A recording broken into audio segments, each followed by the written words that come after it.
Hello, I'm Elgato, and this is QnA Saturday, the weekly series I run on my channel where I answer your questions about a variety of subjects that have been asked on my channel over the past week or so. These tend to be mostly about the next update, which we're currently calling Title Update 54, and of course the brand new Minecraft, but also just about other things people have wanted to ask me from the comment sections of last week's video, and of course from Twitter. So yeah, big thing where basically I just answer your questions from the past week, and hopefully you do all enjoy it. You can like the video below because it helps out the channel, and lets us know you do like this series, and want to keep seeing more of it every single Saturday on the channel. You might guess this, but it's actually every Saturday. That's right, QnA Saturdays on Saturday. Big shock. But with that said, let's get straight into the first question already, shall we? And let's start with this one from James, or Commander Kitty Cat, who says, do you think that the Xbox One X will go down the same road as the Wii U? So the Wii U, if you don't know, is basically that lost, forgotten console. Like Nintendo released the Wii, one of the most successful consoles ever, then they figured they'd follow up with a more like hardcore variant, which was the Wii U, but because they did really terrible marketing, the console itself had a bunch of issues, and they didn't really have any games for it. It sold terribly, and it's one of Nintendo's biggest failures. So do I think the Xbox One X will go down the same road as it? I actually don't think so, and the reason for that is because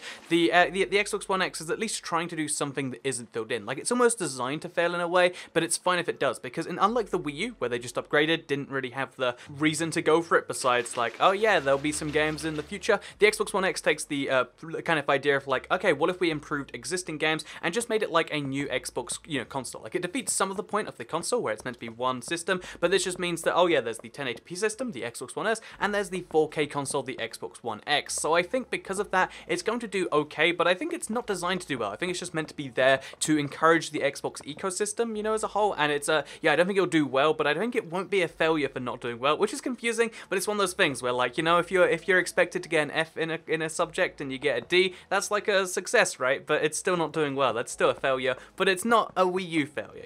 The Wii U was going to be so cool, and then it just didn't show up one day. Anyway, my point being, let's move on from that analogy to the second question, shall we? Which comes in from Elliot, who says, when do you think the build-off minigame will come if it's real? So I do think it's real. I'm like 99% sure. There's a reason I mentioned that in the video. It's been accurate. Every other minigame that's been leaked, and also we just have all these hints from 4J themselves. At Minecon last year, they're like, build battle would be great on the console. So yeah, if it's definitely real. It's definitely coming at some point soon, and I would have assumed with this update, honestly, it made a lot of sense, but we haven't seen it in any of the pre-release stuff. So either they've made a separate pre-release to show off on streams, which is unlikely, or it's coming at some point just after that, like maybe in a month or two after that, they're going to be bringing the build-off minigame, and that's actually what I think is most likely. Again, as I'm recording this, I'm like, sorry, as this goes up, I'm just flying back from Scotland, but as I'm recording this, I haven't gone yet. Maybe they're going to show it off to us, maybe they're going to like give us our first little preview, but what I think is more likely is that it's just one of these things coming fairly soon. We saw, Battle 3 months before it came out, we saw Glide a little bit before it came out, and maybe with, this, it's going to be like, oh yeah, it's coming out in August, and they could be like, because again, we had an update in June, it looks like we're having an update really early in July, we could have an update early in August too. That'd be 3 months in a row, which would be nuts, but it's possible. So yeah, build-off minigame will probably be coming really soon if it, if it's coming out,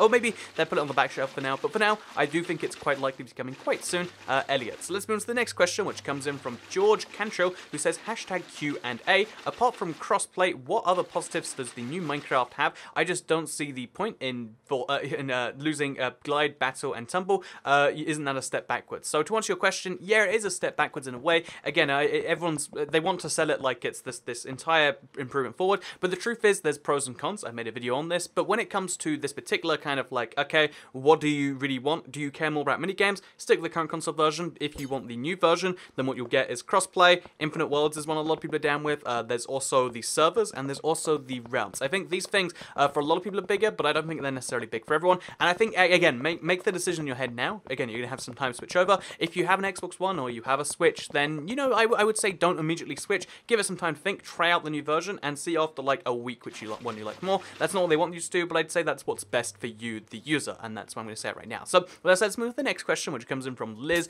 who says, have you ever read/watched Harry Potter, or watched/read Harry Potter? If so, what book/movie is your favorite? So I have watched and read it. I really preferred the books, honestly, to the movies. This is such a generic thing to say, like, I preferred the word version, but I think it's just like when you read a book series, you can never like the show, the show or the thing more. And in the case of Harry Potter, yeah, it's the same thing there. So, which is my favorite of them all? I really think I liked Goblet of Fire the most because, so again, it's 7 books. Everyone's read Harry Potter, right? It's a really famous thing. I want to go see some Harry Potter stuff. They've got a big thing in London, but the Harry Potter book that's my favorite is probably the Goblet of Fire, the 4th one, because it starts off as like, oh yeah, look, there's this magical school he's going to, and they're like good enough books, and they're interesting. They introduce you to the world, but the 4th one's where everything gets serious. And again, if you've read it, you know know what happens. It's like everything goes from being like, oh yeah, this is fun and whimsical, to like, here's the serious plot and it's all going down. And yeah, I really like the Goblet of Fire for that reason. I really hate the Goblet of Fire movie, but I really love the book, and that's interesting how that works. Maybe those two things are related. So yeah, I love the fourth book the most. And if you want to know my favorite movie, I guess I'd say like the final one, the 8th one, because they made 8 movies from 7 books.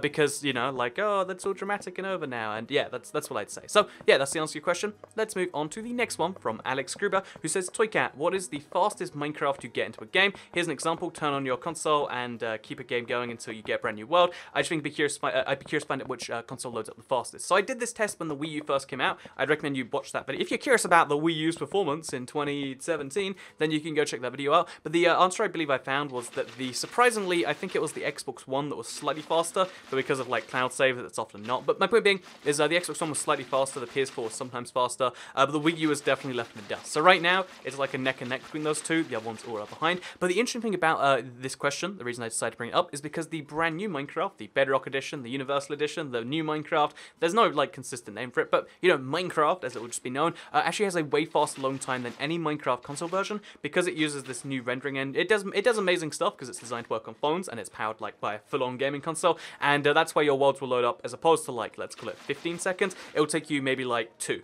You'll just be like, I want to hit the button and we're playing Minecraft. So yeah, that's one of the cool benefits of that I wanted to mention with your question, Alex Gruber. So let's move on to the next one, which comes in from the Red Two Tails Fox, who says, will the Xbox One S run the new shaders fine? And the simple answer to this question is yes, it will. The new shaders, the super duper graphics pack. That name, honestly, every time I bring it up, it's like, really, are we calling it that? But we are calling it the super duper graphics pack, and it will be free for Xbox One X owners and not free for everyone else. I want to quickly clarify that. There's going to be some cost to it. Made a whole video on that. Just want to get that out of the way before we say, if you do decide to purchase it and you think it's worth the, you know, $2, $3, whatever they decide to charge for it, then will your Xbox One S be able to run it? It will be able to run it, and because of the Xbox One, the brand new version will allow you to tweak your own graphics settings. This hasn't been done on console before. You'll be able to, you know, like turn down your render distance to make it work, or what you can do is just lower your frame rate. So it'll run it just fine, but you have to make a compromise somewhere. That compromise might be your render distance. You know, go down from like 15 chunks to 10, or like from 16 down to 8, or so. You know, you have to turn down your render distance, your other settings, or you can also make the sacrifice of like, you know what, do I need the game to run above 10 FPS? I guess not. And then it runs like a slideshow. Whatever way you want to do that, you will have the options to do so. And I think that's kind of nice, actually. I think it's good that you can make that decision in general, and it's even better that you can make it for stuff like shaders and add-ons, and that's something I figured I should mention as the answer to your question, Mr. Red Two-Tail Fox. Let's move on to the next one from Jeremiah Thompson, who says, #Q, will we get a chat system since it's on Pocket Edition? And the answer to this question is yes. It's going to be terrible because Pocket Edition chat, if we're being honest with ourselves, you know, this isn't good to say, but the Pocket Edition chat is just not good, right? Like, there's just, it's filled with people, you know, seeking, you know, girlfriends, boyfriends, having weird, it's weird stuff for a game that's aimed that young, and that coming to console is on the server side of things is a bit weird, but as far as like, you know, playing with your multiplayer friends and coming with, playing with your realms, then guess what? You'll be able to chat in the game in text without having to place down signs if you don't have a microphone. That's good stuff, and that's a thing you can do with the next thing. And yeah, the chat system is coming from the Pocket Edition. You'll be able to type on your Xbox. It's not convenient, it's not fast, but you can do it, and that's a thing that you'll be able to do. So let's go on to the next question from Casey Mill, who says, just Q, sorry, why in the world did you buy that toilet seat, Toycat? And the answer to this question is because it's one of those cool things to have in the house, I think. Like, I really, so if you don't know the toilet seat that is being referred to here by Casey Mill, basically I got myself it's a Korean toilet seat, but it's basically a Japanese toilet seat. That's what they're mostly known as. It's a toilet seat with like a weird, it's electronic toilet seat with like a bidet going in it. I'll just show you hopefully. But basically, check my Twitter if you want to see the whole stuff on that. The reason I got one of these is because I used one in a hotel by accident when I was in I was in LA, I think, the first time. I stayed at a Japanese hotel. Don't ask me why I went to LA instead of a Japanese hotel, but that's what I did. I ended up in Little Tokyo, and it had the you know, the things shocked me, but it was actually like, oh, that makes sense. This is like, this saves a step in the process. Again, bidets are like a weird thing to most people, but it's a thing that's like built into the toilet. And I was like, you know, it'd be cool to have one of those just to confuse people mostly. Like when you go to someone's house and you see like, you know, there's like a remote control for the toilet seat, you get a bit confused. And that's what I mostly want from my toilet seat. So it's half because it's a cool idea and half because I love to confuse people, and that's like half my house. And you know, someday I'll do a house tour and explain that. But for now, yeah, the toilet seat, I bought it because I wanted a toilet seat that was confusing. So let's move to the next question from Zach Shutt, who says, thought I'd never said, but it's time to move to Xbox. And I figured I'd use this comment because it's one of many I've seen since the big Sony thing, and I wanted to just, you know, kind of show this. No one from Sony is watching, but just in case you are, literally people are moving away from your console because you just decided no crossplay. You have, you know, one of the big game franchises. I think it's the second best-selling game of all time. You've decided, you know, why should we let them play with other people? Let's just have our own little walled garden. And, you know, bad Sony. But yeah, I think it's great that people are switching. Again, it sucks if you can't switch. I think they should do something about this, and there's a bunch of petitions about this. But yeah, if you are like a PlayStation user and you switched over, I think that's showing the point. Like, oh, guess what, Sony? Well, people are gonna move to Xbox or the Switch, and you're not gonna be able to sell games to them anymore. And all this because you're like scared of like this losing your market share. It's just one of those weird things, and I'm so glad people are moving. It's a good sign. It's like, yeah, a free market. You can just not use their console. If you can't, again, please do sign the petitions. Sony should eventually fix this. I'm almost certain eventually they will, because they have no reason. They've just gone through all these like garbage things of like, oh yeah, we want to keep our Minecraft. You know, Minecraft players are so valuable and stuff. It's like, oh yeah, Xbox doesn't take care of them, or need to switch. Whatever. And point being, I'm angry about that a little bit still, but I'm glad that people are moving. So let's move on to the next question, final question even, which comes in from Tiger Mink, who says, a bunch of random symbols I can't even quite read here, and then QnA. I've been watching your channel since I didn't have a YouTube channel back in 2015 or 14, so 2 or 3 years. That's quite some time, Tiger Mink. And I can't remember, however, after all this time, how do you not have a girlfriend? So I believe back in 2014, like there's even a few videos of it, I did have a girlfriend back then, and I wanted to answer this question though because the whole point of it was like, oh yeah, so why don't you have a girlfriend? We never see her in videos if you do, whatever.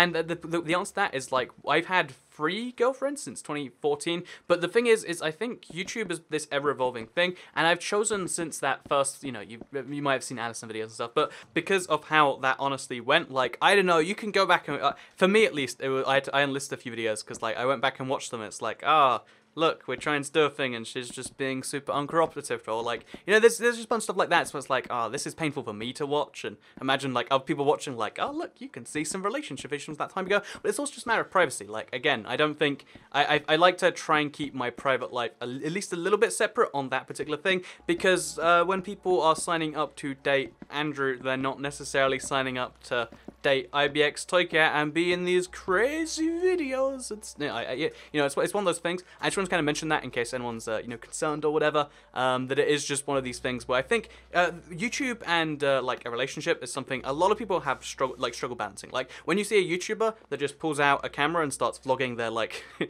know, like that just fresh girlfriend, that's something where like that's uncomfortable to me, because you know they're just kind of doing it and not knowing what they're doing wrong, because you shouldn't just shove people into the internet spotlight. Like the amount of like ridiculous like hate comments and people just trying to tear me apart you get on the internet is, you know, it's a lot, but it's something I've grown to deal with over the years. Like, sure, yeah, there's people that hate me, that's fine, but just taking someone who isn't used to the internet, you know, who most people aren't, you know, on you know, let's call it 750,000 subscriber channels, and just like exposing them to this big group of people, most of the people will be pretty positive, but the negative is like something I don't want to expose people to in my life if they don't want to be, and that's why I tried to just keep this as, like, I tried to keep the two things separate, and I hope you understand why that is. Just wanted to throw that out there for the end here, but there's your final thing. And that's also, by the way, why a lot of YouTube couples break up and stuff, because there's not, you know, the whole idea of like a relationship is hard enough already, right? Before you add in like, oh yeah, and here's like 1 million people that are coming in to try and tear you apart. It's hard, right? It's hard. So yeah, that's the thing. If you see famous YouTube breakups, that's why. Hope you all enjoyed today's video talking about the next update, and I guess also girlfriends on you know, videos and stuff. Like it if you liked it, share if you really liked it, and subscribe if you're new around here, because I make videos like this one every single day on my channel, and if you subscribe, you'll see them daily on your homepage. Thank you very much for watching, and I'll see you all next time. Goodbye.